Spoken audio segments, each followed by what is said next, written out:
양면의 칼과 같아서 우리의 골수를 찔러 쪼갤 만큼 하나님 말씀은 그렇게 살아있다라고 말씀하시는데 그 말씀을 들어도 전혀 마음에 와닿지 않는 거예요.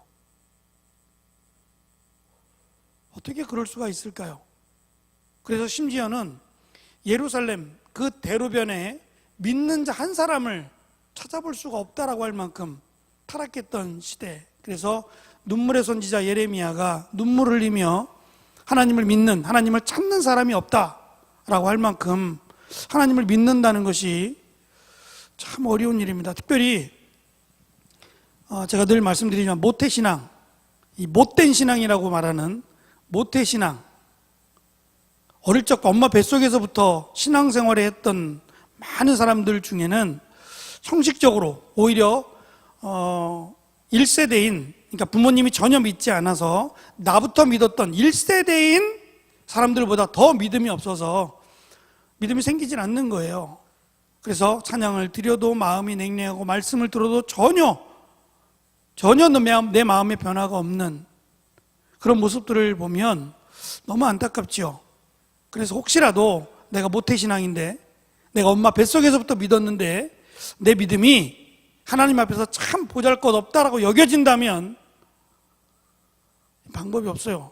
하나님 나에게 믿음을 달라고 기도하는 것 외에는 방법이 없어요. 지금 당장은 아니더라도 하나님 나를 불쌍히 여기셔서 나에게 믿음을 달라고 몸부림치며 기도하면 하나님께서 어떠한 방법을 통해서든지 역사하실 거라는 겁니다. 그래서 가만히 있는 것만은 내 믿음이 자라겠지 라고 가만히 있는 것만은 방법이 절대 되지 못합니다. 몸부림을 치셔야 돼요. 은혜 받지 못하는 내 자신을 살펴보며 몸부림을 쳐야 돼요. 왜 나는 은혜 받지 못합니까? 왜 나는 하나님의 사랑 가운데 거하지 못합니까? 라고 몸부림을 쳐야 돼요. 그렇게 할 만큼 믿음은 소중한 거기 때문에 그래요. 제가 오늘 9월 22일부터 23일까지 영성수련회가 시작이 되죠. 만남 갔다 온 사람들, 저랑 영성을 안 했던 사람들이 꽤 많은데 순순히 말할 때 지원하세요. 순순히 얘기할 때 지원하세요. 제가 왜 이렇게 얘기하냐면 지금까지 23번째 영성수련회를 했어요. 이번이 23번째인데 다 좋았어요. 다 좋았는데 목사님이 2년 전부터 영성수련회를 맡게 되면서 앞에 조금 문제가 있었어요. 조금 영성수련회에 어떠한 문제가 있어서 영성수련회를 완전히 바꾸라고 담임 목사님 말씀하셨어요. 그래서 완전히 포맷을 다시 하고 처음부터 다시 영성수련회를 기획하게 됐어요. 그때 제가 영성이라는 것을 어떻게 저는 해석을 했냐면 성령 충만과도 무관하지 않겠다. 그게 영성이다라고 생각을 했고요. 그러려면 성경에서 말씀하신 대로 말씀과 기도와 찬양 이거 세 개 외에는 우리가 영성으로 돌아갈 수 있는 방법은 없다라고 여겼어요. 그래서 대부분의 프로그램들은 다 포맷을 시키고 없고 말씀 듣는 시간, 찬양 많이 하는 시간, 기도하는 시간 이게 다예요. 사실은 갔다 오신 분들은 알겠지만 그게 전부 다예요. 근데 저는 그걸 믿어요. 이거 외에는 하나님의 은혜를 채울 방법이 없다고요. 세상에 어떠한 프로그램이나 경험이나 이런 것들보다 하나님 말씀보다 소중한 거 없고 기도하는 것보다 소중한 거 없고 찬양 드리는 것보다 소중한 건 없어요. 가치를 따진다면 말이에요.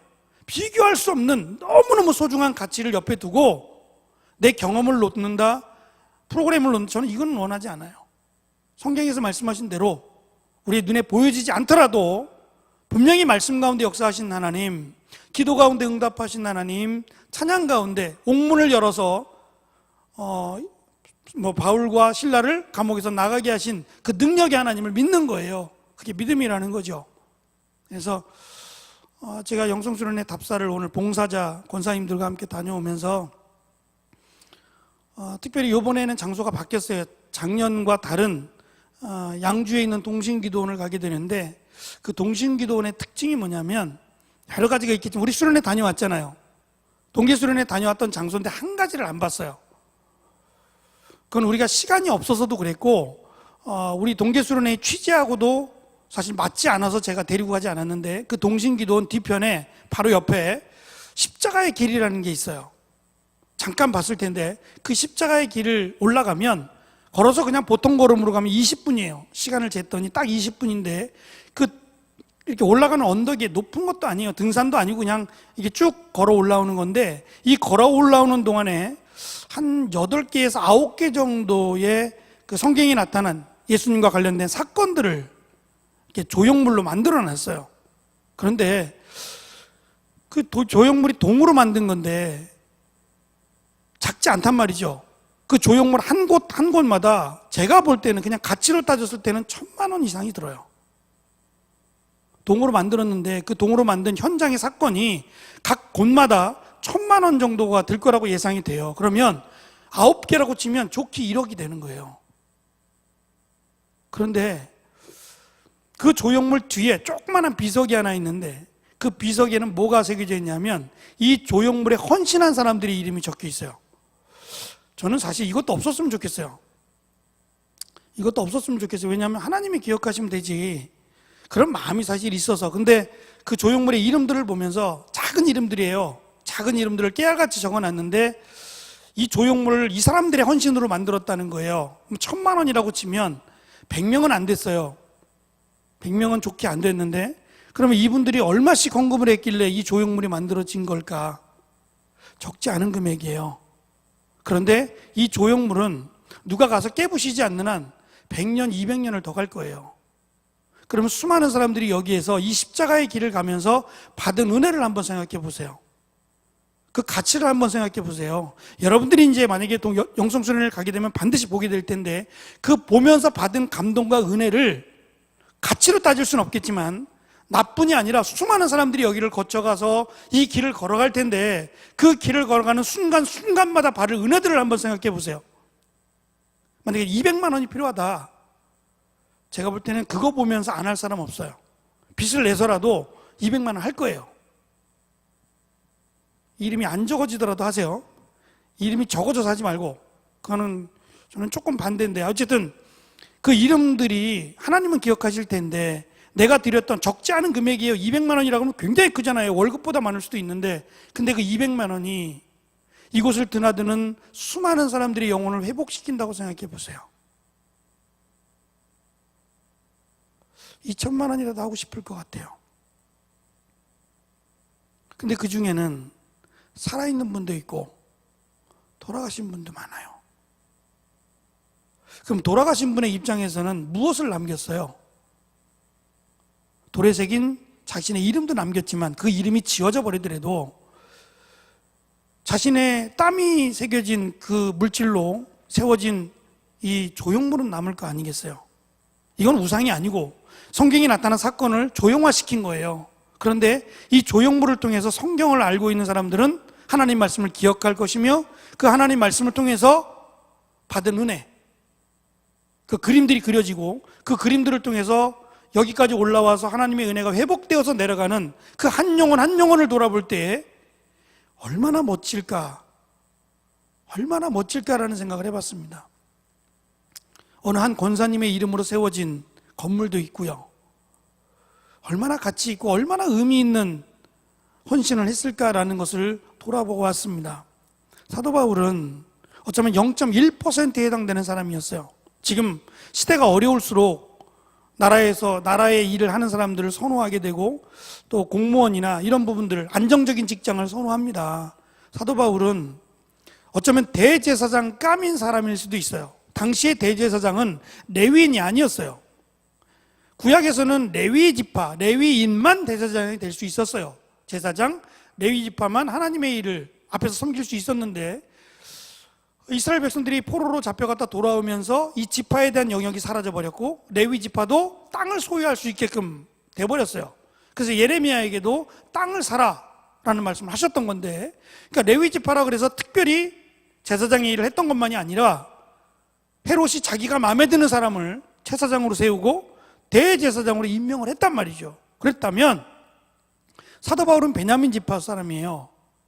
제사장이 될 수 없어요. 구약으로 보면. 그러나 신약 시대로 보면 얼마든지 가능했고 또 사도행전에 등장하는 사도 바울의 모습 또는 그의 어떤 삶의 배경들을 보면 대제사장이 되고도 충분히 남는단 말이에요. 누구 하나 안 된다라고 말할 사람이 아무도 없어요. 그만큼 당당하고 또 본이 될 만큼 율법을 지켰으며 하나님을 사랑했던 사람이란 말이죠. 그가 자신의 모든 것을 다 버려야 돼요. 예수를 믿는다는 것은 하나를 더하는 게 아니에요. 예수를 믿음으로 내가 가진 모든 것을 내려놔야 되는 거란 말이에요. 당시에는 말이죠. 그래서 사람들이 미쳤다 그랬어요.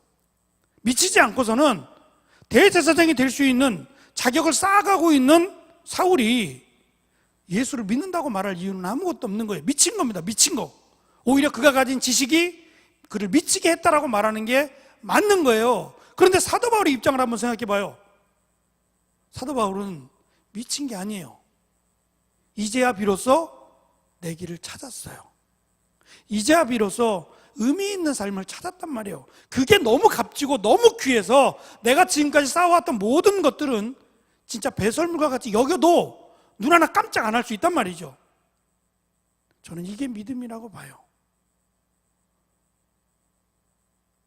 내가 예수를 믿는다는 것, 내가 예수님을 사랑한다는 것은 사랑한다로 끝나지 않아요. 사랑하기 때문에 그 다음에 나오는 내용들이 있어야 돼요. 그러면 세상 것에 흔들리지 않는 게 나와야 돼요. 내가 사랑한다고, 내가 예를 들어서 아내를 사랑합니다라고 말해놓고 사랑한다고 말했으면 다른 사람을 어떻게 하는 거예요? 다른 여자들은 사랑하지 않는 거죠. 그게 진짜 사랑하는 거예요. 사랑한다고 말해놓고 다른 여자도 사랑해. 해리가 아주 과감하게 고개를 흔들어요. 그러면 절대 안 된다고. 사랑하는 게 아니에요. 사랑한다라는 것은 그 반대적인 게 뭐가 나와줘야 그게 진정한 사랑이 되는 것처럼 내가 예수님을 사랑한다고, 내가 예수님을 믿는다고 말하면 그 믿는다는 것에 대한 모습이 나타나야 되는 거예요.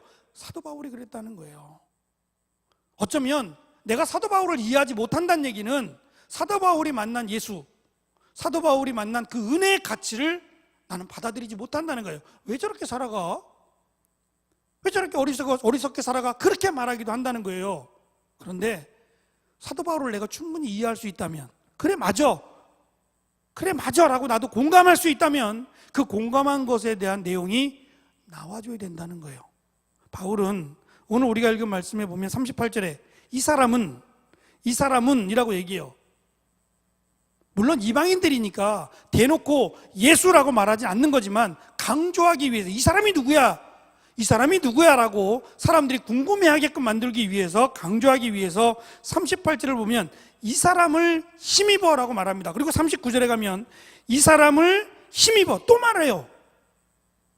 38절에도 그렇게 말해놓고 39절에도 가면 이 사람 때문에 이 사람을 힘입어서 내가 의롭다함을 얻었다는 거예요. 과거에는 율법을 힘입어요. 율법을 힘입어 할례를 통하여, 혈통을 통하여 이런 식으로 얘기를 했어야 되는데 이제는 이 사람을 힘입어, 이 사람을 통하여, 이 사람으로 인하여 라고, 이 사람이 아니면 내가 의롭게 될 수 없다는 거예요. 의롭게 된다는 것은 우리에게는 사실 어쩌면 굉장히 생소한 단어일 수 있어요. 의라고 하는 단어. 사람은 의롭지 않아요. 의로워질 수 없고, 왜냐하면 아담의 후손으로 태어난 모든 인간은 이미 죄라고 하는 유전자를 갖고 태어나게 돼 있어요. 하나님께 불순종해서, 이 불순종이라는 게 뭐냐면 아담과 하와가 왜 선악과를 따먹었냐면 사탄이 그렇게 유혹을 해요. 맛있어, 정말 맛있어가 아니고 하나님처럼 된다는 거예요. 이게 무슨 말이냐면 아담과 하와는 불안했어요. 뭐가 불안했겠어요? 자기는 하나님이 아니에요.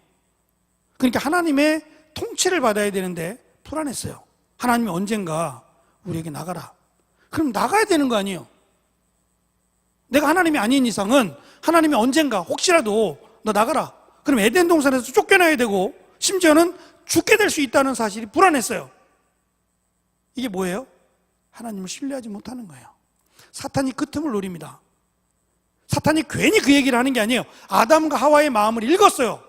뭐가 불안한지, 뭐 때문에 염려하고 있는지를 읽고서는 그에게 다가가서 했던 말이 하나님처럼 된다는 거예요. 이 선악을 알게 하는 나무의 열매를 먹으면 하나님처럼 된다는 거예요. 그게 마음에 확 와닿아서 먹게 되는 겁니다. 하나님처럼 될 수 있어요? 우리는 절대 하나님처럼 될 수 없습니다. 하나님은 전능하신, 우리가 이해할 수 없는, 인간의 지식으로는 하나님을 알 수도 없는, 그래서 하나님 말씀하신 그 정도까지만 우리가 하나님을 아는 거예요. 그래서 솔로몬이 그렇게 얘기해요. 전도서를 쭉 읽어보면 솔로몬이 얼마나 지혜롭고 얼마나 지식이 많았던 사람인지 그렇게 얘기해요. 밤새도록 별을 연구하는 사람이 있다.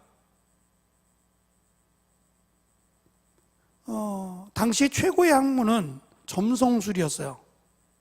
점성술이 가장 최고의 학문이었어요. 왜냐하면 비가 오거나 바람이 불거나 기근이 들거나 이 모든 것들을 뭘로 계산을 하냐면 별로 계산을 해요. 별이 움직이잖아요. 별이 움직이면 여름이 오겠구나, 별이 일로 가면 가을이 오고 겨울이 오겠구나, 별이 이렇게 움직이면, 하늘이 이렇게 움직이면 내일은 비가 오겠구나, 이런 것들, 하늘에 관련된 것들을 연구하는 사람들이 가장 높은 학문을 갖고 있는 사람들이었어요. 그 다음 두 번째가 뭐냐면 꿈이에요. 비전이라고 얘기하죠. 그러니까 우리는 꿈을 꾸면 그 꿈이 뭐 개꿈이다 뭐 이렇게도 얘기하지만 실제로 그때에는 꿈을 믿었단 말이에요. 그러니까 이 꿈대로 모든 것을 계획하고 신이 꿈을 준다고 생각을 했어요. 신이 꿈을 줘서 이 꿈을 통해서 이루어 간다라고 믿었단 말이에요. 그 중에 대표적인 사람이 요셉인 거예요. 요셉이 꿈을 꾸잖아요. 근데 누가 들어도 이 꿈은 어머니, 부모님과 형제들의 절을 받는 꿈이에요. 누가 봐도 이거는. 그러니까 화를 낼 수밖에 없는 거예요. 그 화가 뭐냐면 왜 쟤한테 그 꿈을 주냐는 거예요. 그러니까 쟤한테 그 꿈을 준다는 얘기는 하나님이 얘를 사랑한다는 얘기가 돼요. 그게 싫은 거예요. 그러니까 얘만 죽으면 꿈이 누구에게로 와요? 자기에게도 올 수 있겠다라는 생각이에요. 이게 인간이란 말이에요. 사촌이 땅을 사면 뭐요? 배가 아파요. 땅은 내가 안 샀는데. 그러니까 내가 안 사니까 배가 아파요. 물론 그 뜻은 아니었어요. 내가 배가 아파서 그 퇴비를 그쪽으로 줘야지, 이런 좋은 뜻이래요. 사실은 나쁜 뜻이 아니고 좋은 뜻이에요. 내가 빨리 배가 아파서 그쪽에다가 비료를 줘야지, 뭐 이런 뜻이래요. 근데 우리는 반대로 나쁜 뜻으로 이해하고 있지만 옆에 사람이 잘 되면 박수를 막 쳐주고 어우 좋아 좋아 좋아 그래야 되는데, 그런 사람도 있겠지만 대부분은 좋은 건 얘기 안 하고 누가 시험에 떨어졌다더라, 누가 아프다더라, 그런 거는 크게 얘기해요. 신나서. 근데 그게 잘못이 아니라 그게 인간의 모습이란 말이에요. 그러니까 인간은 의로울 수 없어요. 아담과 하와의 자손, 불순종, 하나님처럼 되려고 했던 그 불순종의 자식들은 그럴 수밖에 없어요. 그래서 인간은 자기의 공로로, 힘으로, 능력으로 절대 의로워질 수 없다는 거예요. 그러니까 의롭다고 인정을 해버린 거지. 우리가 예수 그리스도를 믿음으로 의롭다라고 하나님이 인정을 한 거지, 실제로 어떤 그 중량을 재거나 뭐 어떤 걸 수치를 재가지고 따질 수만 있으면, 제가 지난번에도 물어봤잖아요. 죄 안 짓고 살아가는 사람 있냐고. 그랬더니 아무도 손 안 들었잖아. 한 번 더 물어볼까? 나는 의로워서 죄를 안 짓고 살아가서 하나님이 보실 때 나는 의로운 사람이다 라고 자신 있게 이야기할 수 있는 사람은 손. 그때도 형민이 손 안 들었는데 여전히 안 드네. 너 그래가지고 군대 가갔어?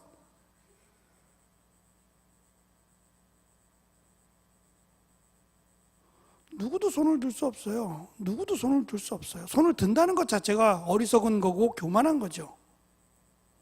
그러니까 손을 들지 않은 것이 정상이고 겸손한 거예요. 맞는 거예요. 나를 인정하는 거죠. 그런데 하나님은 우리가 예수 그리스도를 믿음으로 의롭다라고 인정을 해준 거예요.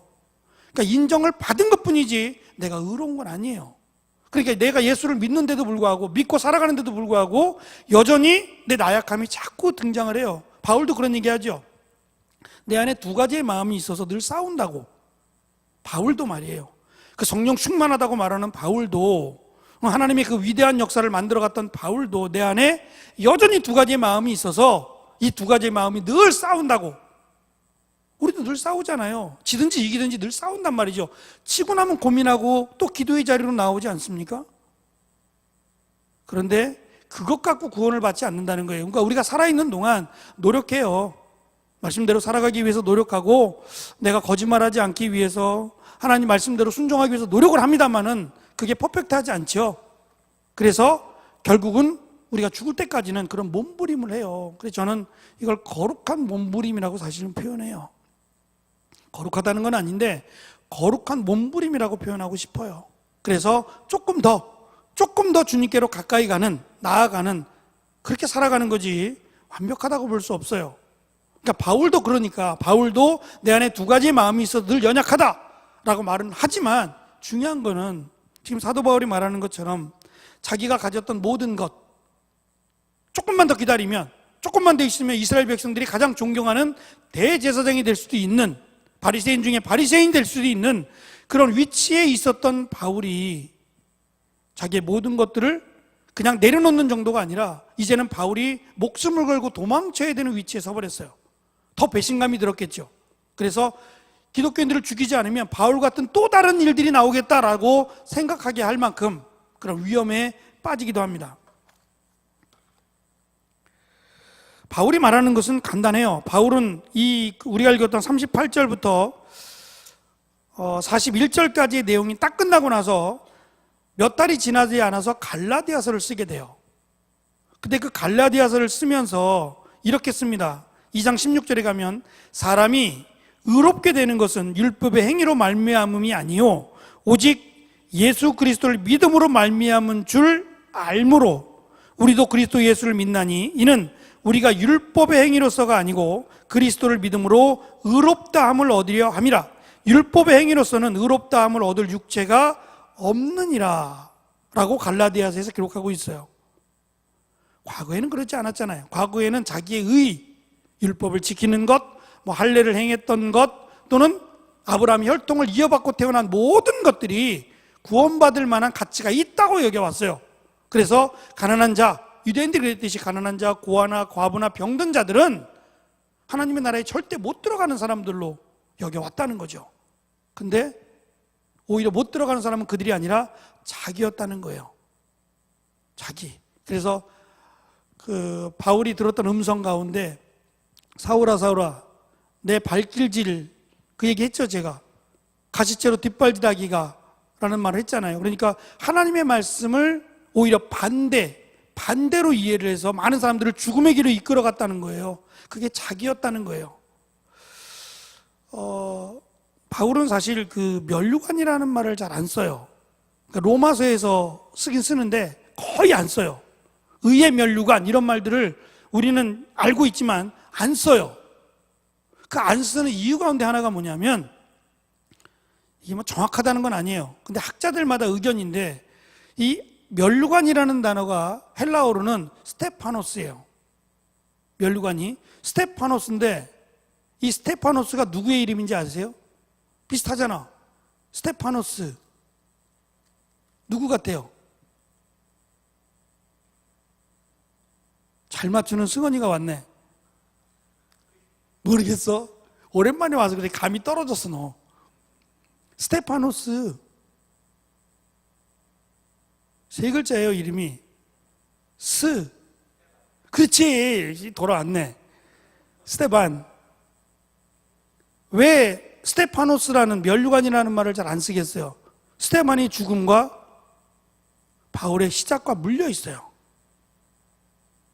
스테반은 면류관을 받았겠죠. 자기 이름대로 의의 면류관을 받았을 겁니다. 그런데 바울은 이 면류관이라는 말을 잘 쓰질 않아요. 다른 말도 많으니까. 근데 쓸 때마다 아마 그 기억이 났던 것 같아요. 그래서 면류관이라는 말을 잘 쓰지 않는다. 오해가 된 요소가 있기도 했지만 면류관이라는 말이 오해가 될 만한 일도 있어요. 그런데도 불구하고 너무 좋은 말인데 스테반의 죽음과 자신이 연루되어 있잖아요. 스테반이 죽을 때 자신이 허락을 했고 죽여야 된다라고 옷을 던져버렸고 그것 때문에 많은 사람들이 돌을 던져 스테반을 죽였잖아요. 그래서 그러니까 면류관이라는 말을 잘 쓰지 않습니다. 어쨌든 바울은 지금까지 행한 모든 일들, 몇 살에 바울이 회심을 했는지는 성경에 나타나지 않고 바울이 몇 살에 죽었는지도 성경은 기록하지 않아요. 중요하지 않기 때문에 그래요. 몇 살이냐는 별로 중요하지 않아요. 1년을 했던 2년을 했던 10년을 했던 그건 중요하지 않다는 거예요. 어쨌든 과거의 사울의 모습이 아니라 지금 바울의 모습을 돌아보는 거예요. 그리고 바울은 자기의 달려갈 길을 이제 마치고 디모데후서 끝에 이제 마지막으로 유언하듯이 글을 씁니다. 내가 선한 싸움을 싸우고 이제 달려갈 길을 마치려 한다. 돌아보니 내 삶은 이랬다 라고 이야기하는 거예요. 후회하는 게 아닙니다. 아쉬워하지 않아요. 왜냐하면 바울이 너무나도 멋졌던 것 중에 하나는, 제가 그랬잖아요. 바울은 고집이 세다고. 고집이 셀 뿐만 아니라 굉장히 철저하게 자라왔어요. 그 율법주의라는 게, 율법이라는 말은 하나에 하나도 틀리면 안 돼요. 그러니까 굉장히, 그러니까 글자 하나라든지 내가 걸어가는 걸음, 예를 들면 몇 보 이상은 걸으면 안 돼. 그런 거 다 셌어요, 이거.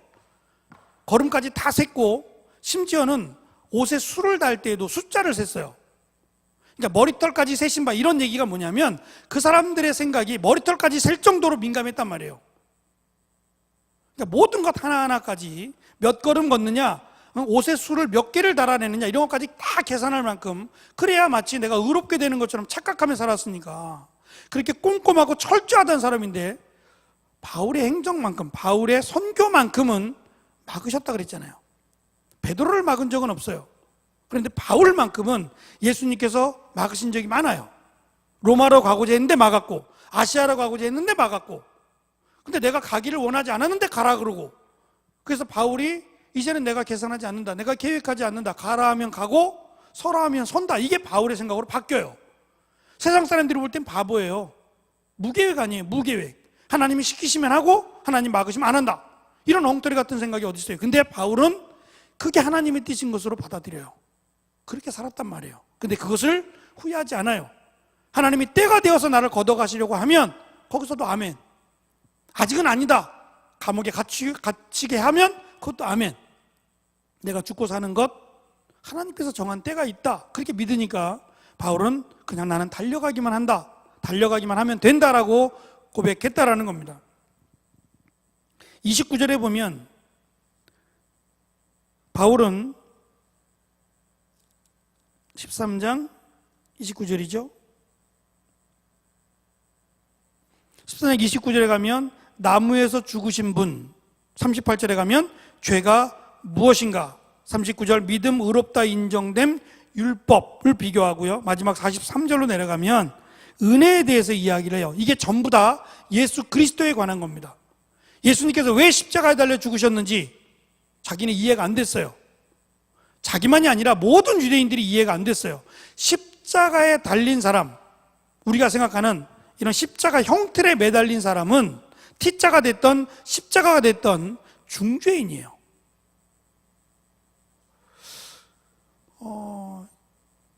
십자가에 한번 저는 그 청년회 때 수련회를 갔다가 십자가에 한번 매다는 프로그램이 한번 있었어요.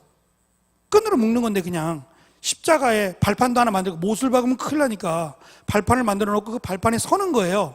그리고 손만 그냥 끈으로 묶는 건데, 다리에 쥐가 나가지고 이 피가 안 돌아요.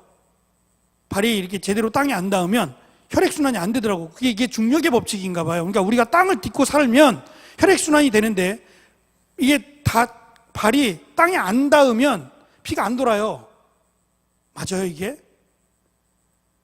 맞는 건지 몰라. 하여튼 그때 그랬어. 막 피가 안 돌고요. 막 내려가고 싶어. 막 견딜 수가 없어요. 너무 고통스러워서.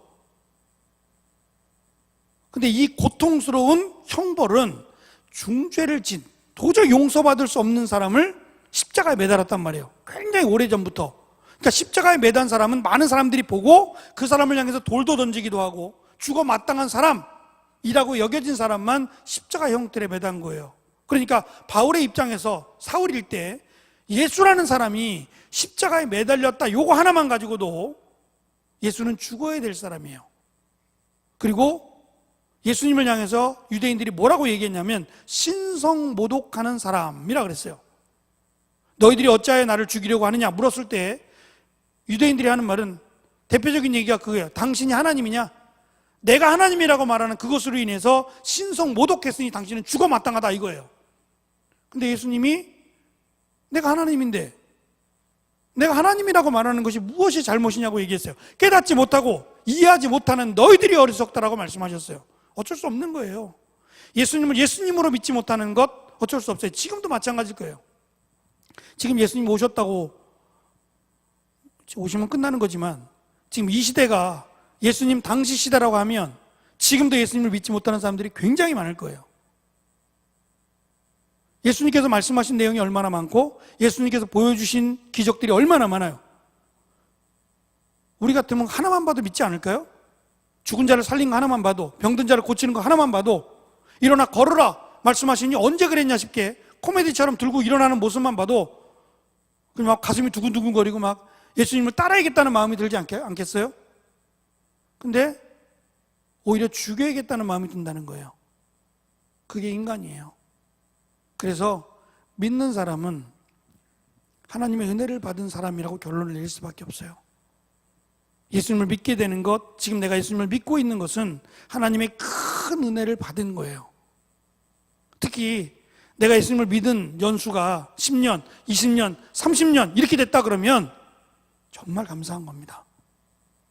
어떤 사람은 10년, 20년, 30년이 아니라 1년 믿는 사람도 있고 또는 믿고 죽은 사람도 있을 수 있어요.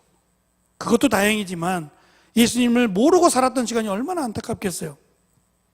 오늘 낮에 14년 만에 전화를 받았어요. 목사님이 남아공에 갔다 온 지 벌써 14년이 된 것 같아요.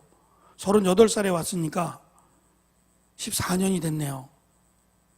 계산하지 마. 하여튼 14년이 됐는데 그때 장로님이셨어요. 저보다 조금 뒤에 남아공에 오셨어요. 이민을 오신 분인데 김종윤 장로님일 거예요. 제 기억으로는 김종윤 장로님이고 그 딸이 있었는데 지금 38살이래요. 38이니까 14년 전 24살 때 저를 만난 거예요. 그때 청년이었는데 장로님 그 딸 갑자기 이름이 또 생각이 안 난다. 딸 이름을 댔어요. 그랬더니 결혼했어요? 지금 38살 정도 됐으니까 결혼했어요? 그랬더니 안 했대요. 아직도 결혼 안 했대요. 잘 있죠? 그랬더니 잘 있는다고 하면서 아예 한국을 들어왔대요. 며칠 전에 들어왔는데 생각이 나서 물어서 전화를 했노라고. 좀 깜짝 놀랐어요. 모르는 전화번호기도 하지만 목소리를 듣고 못 알아먹었어요. 근데 얘기를 이제 해주시는데 그제서야 생각이 나더라고요. 14년 전에. 그때 이제 우리 아이들이 지금 군대 간 성현이가 6살? 6살쯤 됐을까? 아마 그럴 거예요. 6살이나 5살 됐을 거예요. 그러니까 개구장이고 막 그랬던 그 모습만 기억하고 있다가 얼마 전에 군대 갔다니까 깜짝 놀랐어요. 자기 늙은 거 생각 안 하고 시간이 훌쩍 지나간 것만 생각을 해요. 그러면서 하시는 말씀이 그때가 제일 좋았어요. 그때가 프레토리아에 있는 한인교회도 그때가 제일 좋았고 가장 많이 부흥했었던 때라고. 지금 많이 어려움을 겪었나 봐요. 어려움을 겪고 한국에 다 철수해서 들어오셨느라고 이야기하면서 다시 이제 과거 생각을 하면서 열심히 살았던 모습이 기억이 납니다. 우리의 모습을 뒤돌아보면 사도 바울이 지금 자기의 달려온 삶을 뒤돌아보면서 우리는 의로워질 수 없다. 결코 의로워질 수 없다. 내가 그렇게 믿어왔던 율법을 철저하게 지킴으로 의롭게 된다라는 생각 잘못됐고 절대 그렇게 되지 못한다라는 것들을 시작으로 해서 자기가 지금까지 살아온 삶들을 돌아보며 얘기하고자 하는 건 하나입니다. 나를 바라보지 말라는 거예요. 나도 너희들에게 자랑할 것이 아무것도 없고 나도 마지막에 정말 마지못해 구원받은 사람처럼 마지못해 만삭되어 나지 못한 나라고 표현할 만큼 정말 내가 은혜 받을 자격도 없고 구원받을 자격이 전혀 없는데 은혜로, 정말 은혜로 내가 구원을 받았다 이렇게 말을 합니다. 마찬가지로 우리도 예수 그리스도를 믿고 여기까지 온 것 저는 은혜라고 생각을 해요. 그거 외에는 답을 어떻게 내릴 방법이 없습니다. 그러니까 내가 지금 있고 여기에 있고 함께 같이 찬양을 드릴 수 있고 함께 기도하고 말씀을 나눌 수 있는 것 저도 마찬가지지만 하나님의 은혜를 받은 사람이다 라고 밖에는 말할 수 없습니다. 제가 처음에 말씀드린 대로 예수님께서 보여주신, 그래서 죽고 부활하셔서 수많은 사람들에게 예수님이 보여주셨어요. 고린도전서 15장에 보면 장사 지낸 바 되었다가 성경대로 사흘 만에 다시 살아나셨고 베드로에게 보이시고 후에 12제자에게 보이셨으며 또 500여 형제에게 일시에 보이셨고 그 중에 지금까지 대다수는 살아있고 어떤 사람들은 잠들었으며 야고보에게 보이셨고 그 후에 모든 사도에게와 맨 나중에 만삭되지 못하여 난 자 같은 내게도 보이셨다라고 말을 해요. 그래서 사도 바울은 마지막 사도라고 얘기합니다.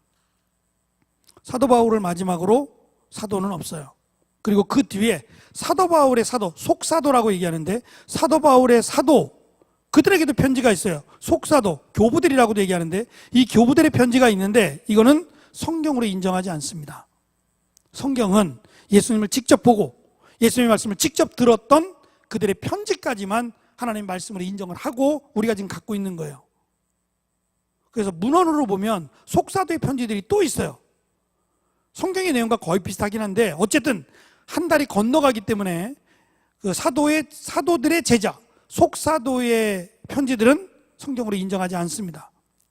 그래서 어쨌든 예수님을 직접 보고 직접 말씀을 들었던 사도들의 내용까지만 말씀으로 인정을 해서 성경에 담아 놓은 거예요.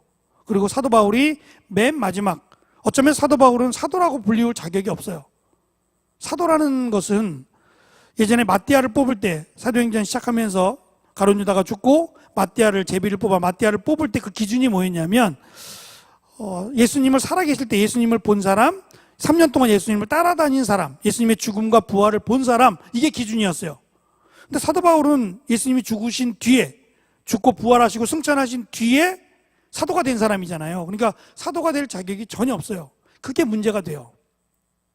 그게 문제가 돼서 사도 바울이 가는 곳마다 복음을 전하면 네가 사도야? 네가 사도야? 라고 자꾸 얘기를 하는 거예요. 그 말씀을 안 믿는 거예요. 그래서 사도 바울이 너무 속상해서 베들레헴, 예루살렘으로 가서 예루살렘 교회에, 그때 대표가 누구였냐면 예수님의 동생인 야고보가 예루살렘 교회 대표였어요. 그 야고보에게 그리고 베드로에게 추천서를 받으려고 그랬어요. 이 사람은 사도가 맞다. 그걸 천거라고 얘기를 하는데 성경은 추천서예요. 그래서 사도 바울이 그 문제로 네가 사도야?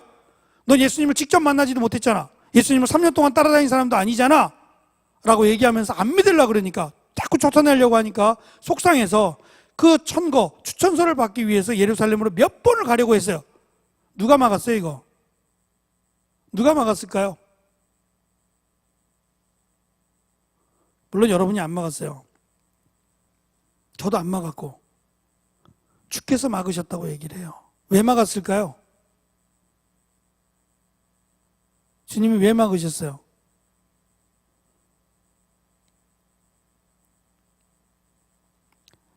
그렇게 말씀하셨어요. 그거 받지 않아도 내가 너에게 능력으로 함께 하겠다고 말해요.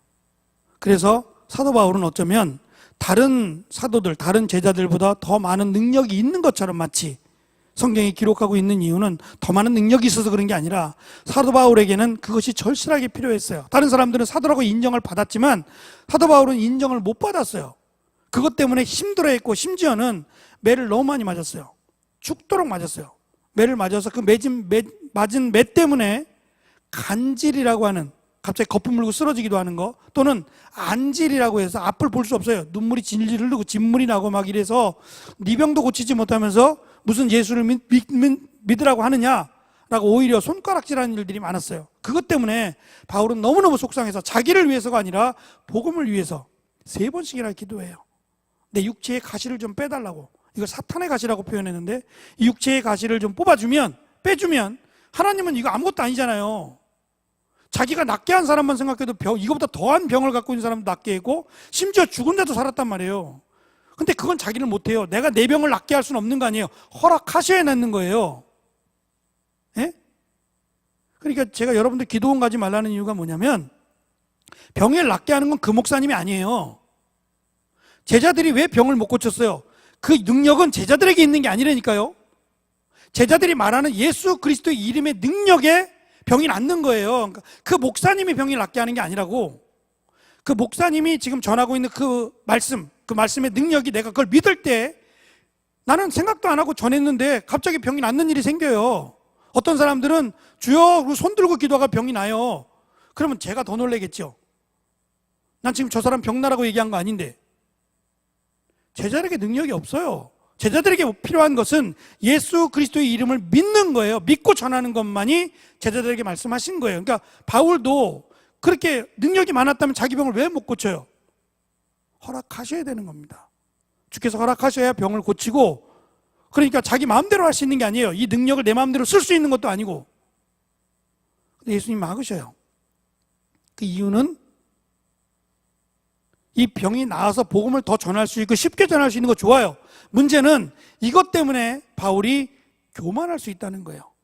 그래서 교만하는 것보다는 차라리 조금 덜 일하고 덜 능력 있게 일해도 괜찮으니까, 더 많이 하고 적게 하고는 하나님과 관계가 없어요. 관계가 없으니까 교만하지 않는 것이 더 낫다고 해서 오히려 병을 고쳐주시지 않아요. 그리고 바울은 더 이상 기도하지 않습니다.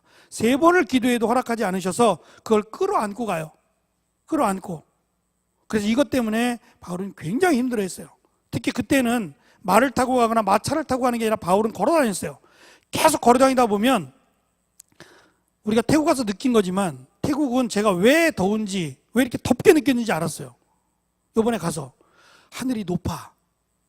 그러니까 무슨 말이냐면 고지가 높아요. 우리가 갔던 우돈타니도 하늘이 낮게 보이는 거예요. 그러니까 고지가 굉장히 높은 거예요. 거기가 못해도 1500m 이상은 되는 것 같아. 태국은 다 높더라고. 제가 갔던 치앙라이도 굉장히 높아요. 그래서 아침에 굉장히 피곤하더라고. 한 것도 없는데. 그래서 왜 이렇게 피곤하지? 그랬더니 예전에 제가 남아공에 있을 때 남아공이 그랬거든요. 그 프레토리아가 굉장히 높아요. 고산지대 쪽에 있어서 도시가 처음에 가서는 굉장히 힘들었어요. 공차는데도 막 헉헉거리고 막 왜 이렇게 힘들지? 왜 이렇게 힘들지? 그랬더니 나중에 갔더니 높은 곳에 있어서 그래, 지대가. 우리가 갔던 우돈타니도 지대가 높아요. 높으니까 하늘이 굉장히 가깝게 느껴지고 하늘이 이쁘죠? 구름도 굉장히 선명하고. 그러니까 높아서 그래. 높은 데 있다 왔어요, 우리가. 그게 숨이 차는 거예요.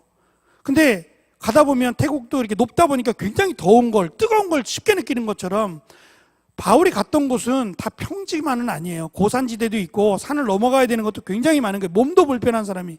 그러다 보면은 갑자기 막 병이 생겨 쓰러지기도 하고 고열로 인해서 고통스러워하고. 이게 무슨 예수 믿는 자의 모습이에요. 예수 믿으면 많은 사람들로부터 본이 돼야 되고 막 자랑거리가 돼야 되는 거 아니에요? 그렇지 않는 거예요. 그러지 않아도 하나님은 그를 통해서 역사하시고 사도 바울의 연약함을 통해서도 하나님의 이름이 드러납니다.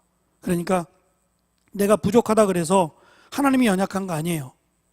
내가 아프다 그래서 하나님이 아프게 나를 그냥 내버려 둔 게 아니란 말이죠. 하나님이 나를 버려뒀거나 나를 미워하거나 뭐 나를 정죄하거나 그런 의미가 아니라는 거예요. 그게 나에게 지금은 필요하기 때문에 내버려 두시기도 한단 말입니다. 그래서 뭐 바울처럼 우리도 기도할 수 있어요. 하나님 나를 고쳐주세요. 나에게 이 문제를 해결해 주세요라고 얼마든지 기도할 수 있어요. 기도해야죠, 그거는. 근데 기도했는데 이 문제가 해결이 안 돼요. 그럼 하나님이 나를 버리셨구나. 하나님 내가 싫은가 봐. 그게 아니라는 거예요. 지금은 하나님께서 내가 이걸 끌어안고 가기를 원하실 수 있다는 거예요. 그래서 끌어안고 기도하세요. 끌어안고. 하나님께서 나를 또 어떻게 역사하실지는 아무도 몰라요. 고쳐주실 수도 있는 거고. 근데 지금은 아닐 수 있어서 하나님이 고쳐주지 않고 해결해 주지 않고 이것을 끌어안고 가게끔 하신단 말이에요. 지내놓고 나면 어쩌면 이해가 될 때가 있을 겁니다. 중요한 거는 바울이 육체의 가시를 끌어안고 있더라도 하나님이 자기를 향한 사랑, 자기에게 부어주신 은혜, 이것은 분명하다는 거예요. 여러분 중에 혹시 신용카드 갖고 있는 사람 있어요? 자기 이름으로 된 신용카드. 손 들어봐. 승원이? 다 갖고 있어요? 어떻게 갖고 있지? 준이 없지. 병진이는 없지. 혜릭이 있는 모양이구나. 없어? 직장인들은 아마 있을 거예요. 직장인들은 자기 월급과 관련된 통장이 있으니까 신용카드를 만들 수 있을 거예요. 그러면 아마 더 쉽게 이해가 될 거예요. 요즘은 이제 거의 신용카드로 쓰잖아요. 옛날에는 다 현찰이 필요했었어요. 어디 가도 신용카드 잘 안 받아주려고 그랬는데 지금은 500원짜리 사서 신용카드 내도 아무 말도 안 하죠. 아무 말도 안 해요. 이런 거를 무슨 신용카드로 그랬다가는 큰일 나니까. 그러니까 신용카드 하나 갖고 있으면 내 안에 돈이 하나도 없어요. 지금 수중에 100원짜리 하나도 없어도 걱정이 돼야 안 돼요? 걱정이 안 돼요. 예? 어떤 사람들은 막 주머니 안에 돈이 그득하고 막 그래야지 든든하다고 말하지만 실제로 지금 시대에 살고 있는 사람들은 주머니에 돈이 하나도 없어도 신용카드를 들고, 물론 그 다음에 일은 본인이 해결해야 됩니다. 그 다음 달에 돌아오는 것은 분명히 본인이 막아서 해결해야 되지만, 어쨌든 지금 당장 내가 카드를 갖고 있다고 하면, 그리고 이 카드가 문제가 없다고 하면 전혀 문제가 없어요. 오히려 1,000원, 10,000원 이렇게 갖고 있는 것보다 신용카드가 훨씬 더 큰 힘을 갖고 있다는 걸 알지요. 하나님께서 우리에게 주신 은혜를, 가치를 1번, 2번, 3번 혹시라도 따지고 둔다면 가장 큰 가치의 은혜가 뭐겠어요? 가장 큰, 예를 들어서 나에게 어떤 은혜를 주셔서 이것이 회복되어지고 축복해 주셔서 이것도 되고 여러 가지가 있을 거예요. 네가 살아오면서 지금까지 굉장히 많은 은혜들을 받았어요. 근데 그 가운데 가장 큰 은혜를 꼽는다면 그게 뭘까요? 승은아, 그것도 맞아. 좀 아쉬워. 내가 말하고자 하는 거하고 조금 아쉬운데 뭐겠어요? 무슨 은혜? 병도가 크게 해도 괜찮은데. 그렇지.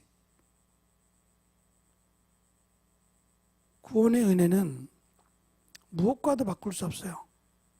내가 구원의 은혜를 받았다는 얘기는 다 받았다는 거예요. 여러분 그거 잊으시면 안 돼요. 내가 구원받았다는 거 확신하세요? 내가 예수님을 사랑하면 확신하면 돼. 내가 예수님을 너무 좋아. 예수님이 너무 좋아. 그러면 확신해도 돼요. 무슨 말인지 아세요? 예수님 사랑하라고 100번 얘기하고 1000번 얘기해도 안 믿어져 이거. 근데 정말 난 예수님 없이는 못 살고 내가 예수님 너무너무 사랑해. 그러면 구원 받은 게 분명해요. 의심할 것도 없어요 그거는. 그런데 내가 구원받았다고 생각이 들면 다 받은 거예요. 아시겠어요? 몽땅 받은 거예요. 몽땅. 내가 조그만 거 하나 덜 받았다고 투정 부릴 거 없어요. 다 받은 거예요. 구원의 은혜를 받았다면 우리는 하나님이 우리에게 다 준 거예요. 왜냐하면 이 구원의 은혜는 그냥 얻어지는 게 아니에요. 다른 것들은 그냥도 얻어질 수 있어요. 근데 이 구원의 은혜만큼은 대속이 돼야 돼요. 누군가 죽어야만 돼요. 그러니까 나를 위해 누군가가 죽어줘야 내가 구원을 받는단 말이에요. 근데 이것이 영원한 구원이라고 하면 나를 위해 예수님이 죽어야 돼요. 그러니까 나를 위해 예수님이 죽었기 때문에 내가 구원을 받았다면 나를 위해서 생명까지 내어주신 거예요 주님이. 그러면 내가 못 받았다는 거 신경 쓸 것도 없어요. 그러니까 내가 구원받았다는 거 하나만 딱 확신하면 투정 부릴 것도 없고 근심할 것도 없어요. 다 주신 거예요. 그러면 우리는 감사하지 않을 이유는 아무것도 없어요. 바울은 이게 있었어요. 너무 확실하게 있었어요. 내가 예수 그리스도를 믿었다. 그리고 내가 의롭다 인정함을 받았고 내가 구원을 받았다. 이거면 끝난 거예요. 비록 이 땅에서는 내가 이 복음을 전하면서 고통도 당할 수 있어요. 고난도 당하고 무시도 당할 수 있고 미쳤다라는 얘기를 들을 수도 있어요. 아무 상관없어요. 구원을 받았으니까. 내가 천국에 간다는 확신이 있으면 이 땅에서의 삶이 다른 사람과 비교했을 때 어쩌면 보잘것없을 수 있어요. 괜찮단 말이죠. 천국을 간다는 게 있으면, 그거에 대한 확신이 있으면 이 땅에서의 내 삶이 다른 사람들에게 그렇게 칭찬받지 못한다고 해도 그것에 너무 마음 뺏기지 말고 살라는 거예요. 저는 우리 청년들에게 열심히 최선을 다해서 살라는 말을 꼭 해주고 싶어요. 이거는 우리가 반드시 해야 될 일 가운데 하나니까 열심히 사세요. 최선을 다해 사세요. 그리고 한 가지 더, 지혜를 달라고 좀 기도해 주세요. 이게 제가 그런 얘기를 해요. 이것만 하고 마칠게요. 절대적인 건 아닙니다만 삼성이 무너져 갈 때 내건 게 하나 있어요. 이거 하나로 살아나요. 삼성이 하얀 길을 걸을 때가 있었어요. 여러분들은 잘 이해가 안 될지 모르지만 삼성이 전자제품이 최고가 아니에요.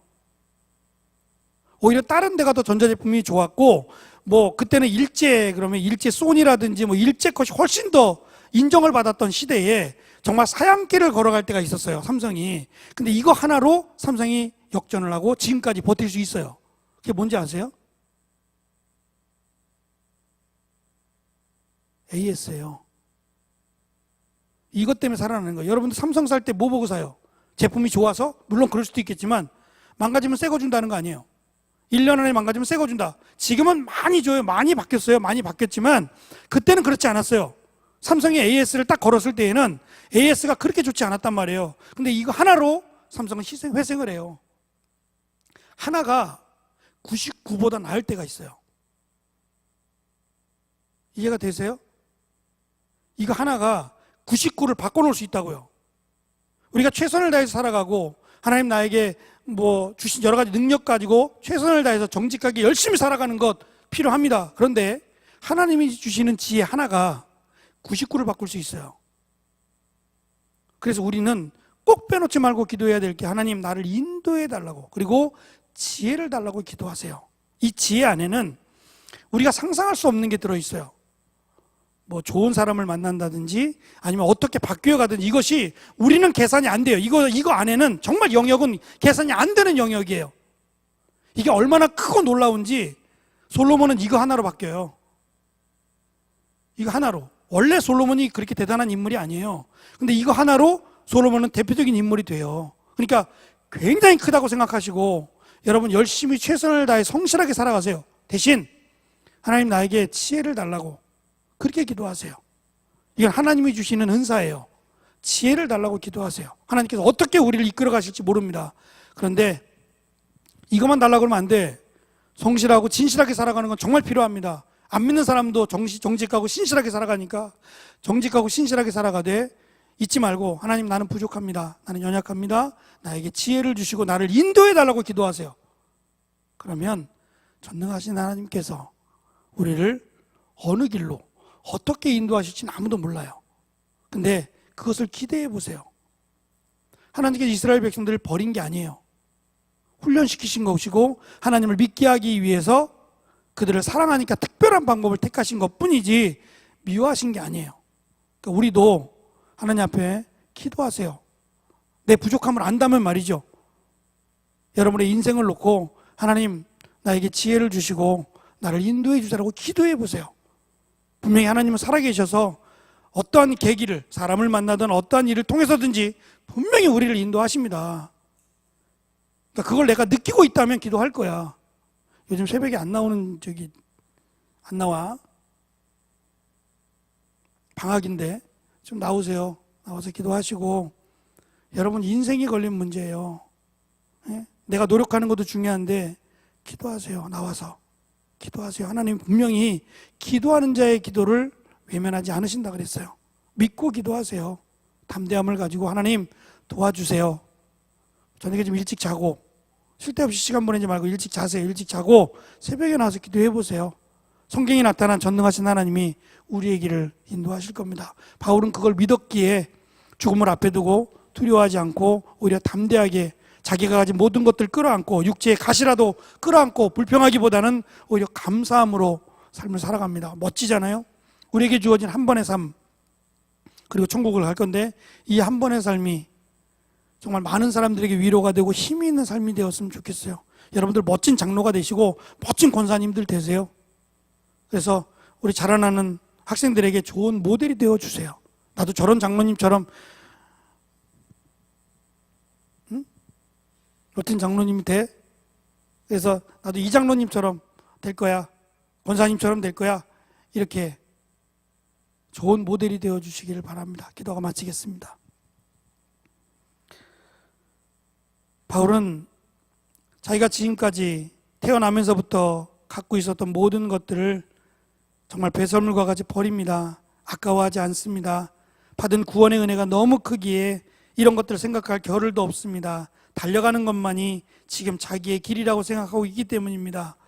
우리도 구원을 받았습니다. 은혜로 받은 이 구원의 은혜가 너무 크기에 비록 내가 받지 못한 여러 가지 응답을 받지 못했더라도 불평하지 않게 하시고 내가 예수 그리스도를 사랑하고 있고 또 구원받았다는 것을 내 마음속에 끌어안고 있다면 하나님 속상해하지 말고 더 나와서 하나님 앞에 기도하며 지혜를 달라고 하나님 나를 인도해 달라고 그렇게 기도하는 믿음의 청년들이 되기를 원합니다. 하나님은 살아계셔서 반드시 하나님을 찾고 부르짖는 자를 외면하지 않으시고 응답하마 약속하신 대로 저희들의 삶 가운데 청년들의 젊은이들의 삶 가운데 하나님 함께 하셔서 좋은 모델이 되어지는 귀한 청년들이 될 수 있도록 주장해 주옵소서. 특별히 24일부터 26일까지 우리가 순회를 갑니다. 많은 청년들과 함께 대화를 나누며 믿음의 교제를 하려고 합니다. 모든 순서 가운데, 준비하는 모든 계획 가운데 하나님 함께 하셔서 힘을 얻고 또 위로가 되고 또 청년들이 하나가 되는 귀한 은혜가 있게 하여 주옵소서. 감사하고 예수님의 이름으로 기도합니다. 아멘. 수고하셨습니다. 여기까지 하겠습니다.